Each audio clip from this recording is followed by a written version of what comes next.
Hello everyone, my name is Jeremy, also known as Chaos Theory, and today we're going to be taking a look at Skytear, the card-driven miniatures game based on MOBAs. So if you're familiar with League of Legends or Defense of the Ancients or Heroes of the Storm, this game is trying to take that kind of experience and bring it to tabletop, but also has sort of a Magic the Gathering-esque style card game with it as well. So it sounds a little bit complex, but I promise it's not very hard to learn, and I'm going to prove that by trying to teach you this game in less than 10 minutes. Alright, let's get started. The main objective in Skytear is to destroy your opponent's nexus. You'll be drafting your own team of heroes, each with their own unique powers, faction, and deck of spells. The battlefield is divided up into two distinct types of areas. The first areas are the lanes. The lanes connect your towers with your opponent's towers. Towers protect your nexus from damage. You can't damage the opponent's nexus until you've destroyed their towers first. The second type of area resides in the middle and is called the dome. The player who wins the dome each round gets to summon the outsider to help them in their fight. Each game of Skytear consists of up to 5 rounds. If there's no winner by the end of the 5th round, then the game is a draw. Each round of Skytear consists of 2 phases. The first phase is the hero phase. In the hero phase, players will take turns activating their heroes in turn order. When you activate a hero, you get to take up to 3 different actions with that hero from this list of actions. We'll go over what the actions do later. When a hero is finished taking all 3 of their actions, that hero is now exhausted. That hero does not ready until the end of the Minion Phase and cannot be activated again until he is ready. The second phase of each round is called the Minion Phase. During the Minion Phase, players will tally up how many heroes and minions are within 3 hexes of the control point. They will then compare their control values and decide who wins the lane. The winner potentially gets to deal damage to the opponent's minions and their towers, as well as move the control point forward towards the enemy's base. Alright, let's go over heroes. Each hero in Skytear belongs to one of 4 factions in the game. Factions are Leothan, the blue faction, Nupton, the yellow faction, Kurumo, the red faction, and Talot, the green faction. Each of these factions has their own unique theme and playstyle, as well as their own selection of power cards. If you look at a hero's card, it will tell you everything you need to know about the stats and abilities of this hero. These runes tell you what types of power cards this hero is able to play. In the top left, you'll see the hero's class. In the middle of the card, you'll find the hero's special abilities, including their worship ability. In the bottom left, you'll find the hero's attack value, as well as what range they can attack from. Melee characters need to be adjacent to their enemies in order to attack them, whereas ranged characters can attack from up to 3 hexes away as long as they have line of sight. Here you'll find your hero's max health. If their health is ever reduced to 0, then that hero is defeated. Armor reduces the amount of damage this hero takes from enemy attacks. Heroes can be in one of 3 different states: ready, exhausted, and defeated. A ready hero can be activated and take actions on their turn. Heroes always start the game ready. Once a hero has used all their actions and their activation is over, they become exhausted and cannot be used again until they are ready. If a hero's health is ever reduced to 0, that hero is defeated. If a hero is ready when they are defeated, they'll return on the next round and be ready to use again. However, if a hero is exhausted when they are defeated, they must come back the round after the next round. In other words, heroes will always miss 1 round after being defeated. Side note, whenever you defeat an opponent's hero, you get to draw 2 power cards immediately. Conditions are special effects that remain on heroes until they are exhausted or defeated. Some of the conditions are good and some are bad. For example, a hero might have the fast condition. Normally, heroes can only move 3 hexes in a turn. However, heroes with the fast condition can move 2 more hexes, for a total of 5. Another example is the disarm condition. Heroes that are disarmed only deal half their damage rounded up. There are some other conditions as well, but we won't go over all of them right now. Minions are a lot less complex than heroes. They have no armor, they only have 1 hit point, so anytime an attack would deal any amount of damage to a minion, it is defeated. The main purpose of a minion is to add to the control value of that player in that lane. Alright, let's talk about the different types of hero actions that your hero can take during their activation. The first type of action that your hero can take is a move. Heroes can move up to 3 hexes by default. Heroes can move through enemy minions or friendly minions, but they cannot end on a hex with a minion in it. Heroes cannot move through hexes with friendly or enemy heroes in it. Heroes can also not move through towers or the Nexus. The second type of action a hero can take is called a skirmish. When you take the skirmish action, you resolve 3 effects in any order of your choice. Move 1 hex, and do a 0 damage attack plus a card. You can do these in the order of your choice. You can move, deal the attack, move, or you can move, attack, or you can attack and then move twice. We haven't talked about how attacks work, so let's go over that real quick. When you attack an opponent, you deal damage equal to their attack value, and then you flip cards. If your hero card shows 1 card, then you only flip 1 card off the top of your deck. Then you'll look at the modifier value in the top right corner of the power card. You'll add this value to your attack value, and that's how much damage that you deal. If your hero has 2 attack card symbols, then you flip the top 2 cards of your deck and pick which value you want. Anytime you flip cards off the top of your deck for an attack, these cards are discarded. Alright, so now that you know how attacking works, whenever you do a skirmish, it's a 0 damage attack, which means if you attack your opponent, you're dealing 0 damage plus the modifier on the top of the card. It's very important to note that you cannot do skirmish attacks against minions, only against enemy heroes. The third type of action that you can take is a normal attack. When you do a normal attack, you can target enemy minions, unlike a skirmish. You'll also deal your full attack value and damage.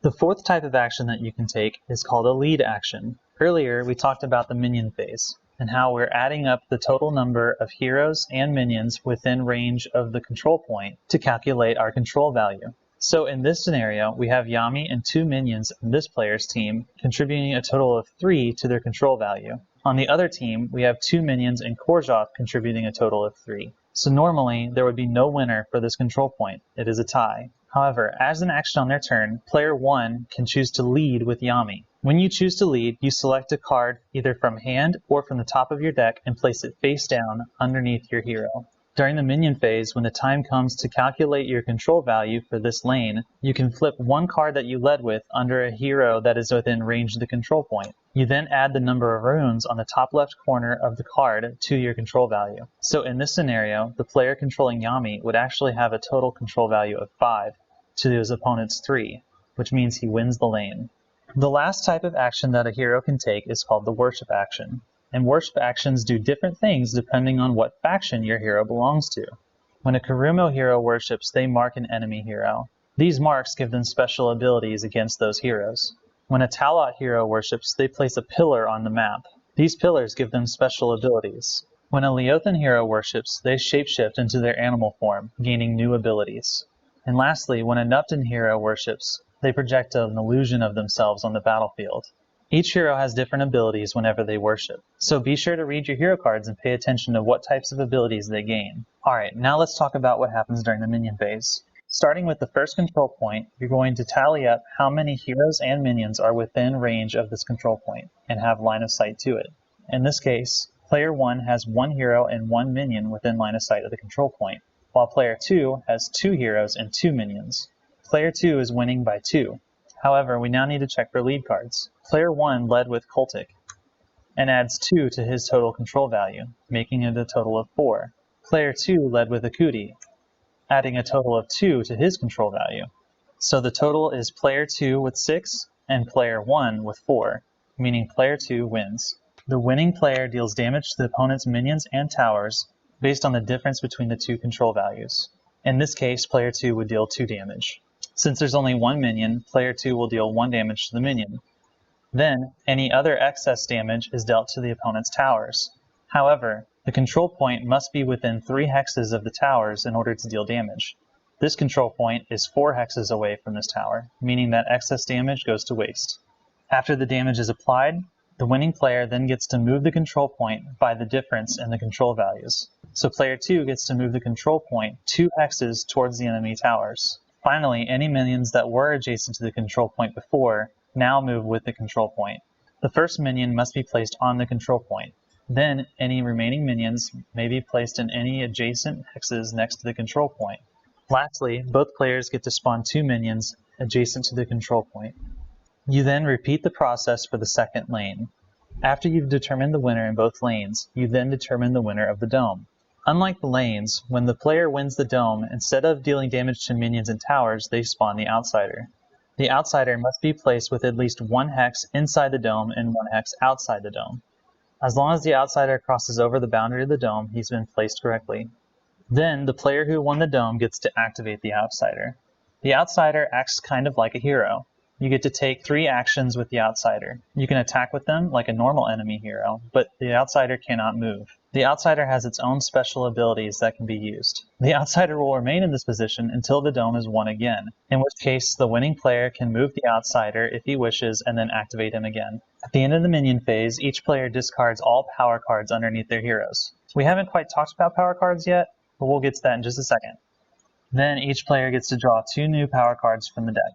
If a player has more than 6 cards in their hand, they discard until they are below 7 cards. Then all exhausted heroes ready, and lastly, you move the round counter up 1 spot, and any heroes that were defeated that come back this round are returned to the battlefield. Alright, we've talked about the objectives of the game. We've talked about how there are 5 rounds, and each round consists of 2 phases, the hero phase and minion phase, and we've gone over both phases. Now it's time to talk about what makes this game really special. Power cards. Not only can you take actions with your heroes, but you can also use them to play power cards. Each power card belongs to a specific faction, and a hero can only play that power card if they have the runes on their hero card that matches the faction of the card. You already know what the attack modifiers do, but let's talk about these runes in the top left corner. These runes contribute to the control value when you lead with them, but they also act as the card's mana cost. Cards can cost between 0 and 3 mana. The round marker doubles as a mana counter for each player. During round 1, each hero has 1 mana to spend. In round 2, each hero has 2 mana to spend. In round 5, each hero has 5 mana to spend. When you play a power card and the effect triggers, you place the power card underneath your hero so that you can see how much mana the hero has spent that turn. Power cards have a wide range of effects, from dealing debuffs for your opponent's heroes, buffs to your own heroes, drawing cards, dealing area of effect damage, or any number of other effects. We won't go over every card as that's beyond the scope of this video. However, I will point out one quick thing about each power card. There are 2 types of power cards, actions and reactions. Actions can only be played during your hero's activation. You cannot play actions on your opponent's turn. Reactions, however, can be played at almost any time, and you can play them in response to your opponent's cards. Whenever you play a reaction, you open up a window for your opponent to also play reactions.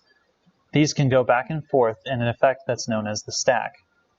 The stack is a little bit more advanced, so we can talk about that in another video. And the important thing to keep in mind is that you can play reactions at almost any time, but you can only play actions during your hero's activation. Each player starts the game with 6 power cards in their hand. You draw 2 additional power cards at the end of each minion phase. As discussed earlier, you also draw 2 power cards anytime you defeat an opponent's hero. Lastly, when you deal damage to an opponent's tower or nexus, you draw 1 card at the end of that round, no matter how much damage you dealt. Oh yeah, one more important thing. There are some special cards in your deck that come with the hero when you draft them. These are the hero's ultimate abilities.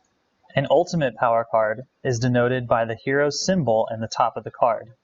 Ultimates can only be played by that matching hero. There are only 2 more things we need to cover before we're done.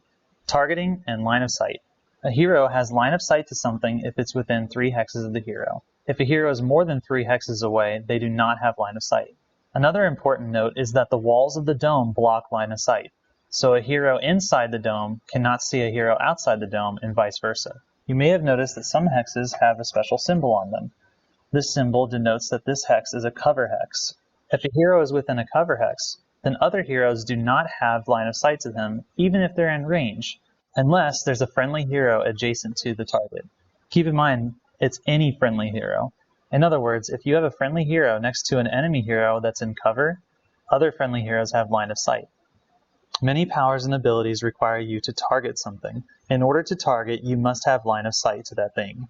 For example, if Akuti wanted to play the Twister of Souls power, then she would need to be able to place an AoE on a target hex, which means since she's more than 3 hexes away from these enemy minions, she can't target them with that AoE spell.